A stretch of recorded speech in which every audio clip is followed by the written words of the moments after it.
Hey Miguel, I really just had to grab you because I know you've been working on something very special and close to your heart recently with your friend and co-presenter Barry Dubois. Barry Dubois, yes! Can you tell us a little bit more about that? So we created LifeForce. LifeForce is a beautiful friendship story about cancer. It's a story about not reality, but just real life. And you know, it's a journey from something really negative to something really positive. Barry told us publicly in the living room, it was one of the most amazing, more realistic moments in Australian TV, I guess, that his cancer has come back. We were really scared, mixture of feelings. We all appreciate each other very much out of the screen. We're all great friends. We do everything as a family in the living room. We are out of the show, as you see us in the show. We hang out, have dinner together. You know, we know the names of our families. We hang out all the time. Amanda will call me and say, "Hi, cook this." Barry will come to my house and fix the fence. That's how we are, with real deal.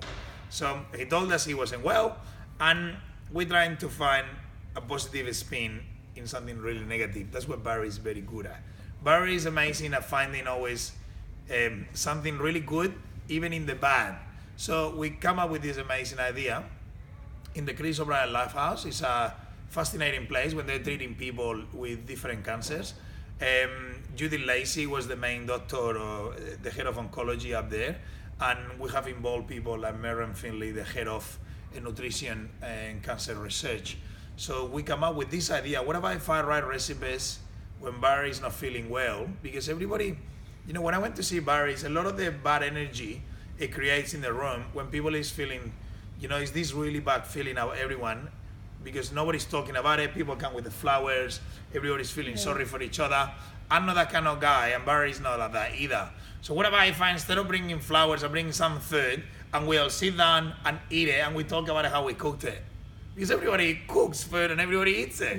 So we put together these amazing recipes. Barry, we have an amazing ghostwriter, Derek. So he was meeting Barry, keeping him entertained. His mind was working 1,000 miles per hour, telling a beautiful story of his life, how he grew up. You know, Barry's got the most amazing, interesting life in the world. He's got the most stories. Almost all of them are in the book. And after, at the end of the book, we have a second part when I come in and I cook all these recipes for Barry. It is fascinating. What the craziest thing is, like, we actually make it to the second biggest seller in the country. Barry is a builder, I'm a chef. We're not the best writers in the world, but I think the whole essence of being a real story, that's what Australia loves, real story of Australians. And since then, the good news is like Barry just got better and better, because what we, I think, achieved with that book is an amazing positive vibe, maybe for a lot of people that really needed it. So Barry is very good at saying to people, stay strong. And a lot of people in the launch of the book was really, you know, they were amazed about how the four of us were really living that moment. You know, I've never been sick with cancer. I'm just a chef. I'm not an expert in nutrition or anything like that. But cancer can affect everyone in many ways. So I have, when I was a little bit younger, I had one of my best friends passed away with cancer. And I remember it was really hard for me to overcome, you know, the whole thing of how serious that was, if I didn't talk to him enough, if I was just avoiding to talk about that. And the great thing with Barry is that we got so involved, we talk about it every day, we make fun of life a little bit, and all that love together from Amanda, Barry, from all Barry's family, all that support, just his hair is all growing up. His hair is better than mine already again. He lost all his hair. He was like a little chicken. And now he's all amazing and thick, and he looks so healthy. And he's done a lot of the meditation, a lot of the modern medicines. He's done much better eating, much better looking after himself with more exercise. And he's in a really good space. And we are all in a good space.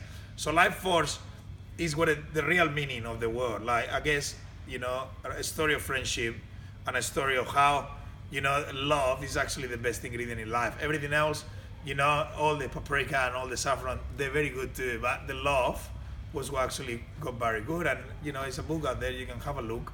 I think we could bring them to the centers one day. You can maybe I'll definitely pop in the link. Yeah, have a look. And we're happy, Barry and I, happy to sign for anyone that wants to buy. And it's one of the beautiful things, you know, I look at Barry now, and we got this amazing bond together because we went through, you know, a really hard stage of the life. He make it into something good, and that's what we should do in life.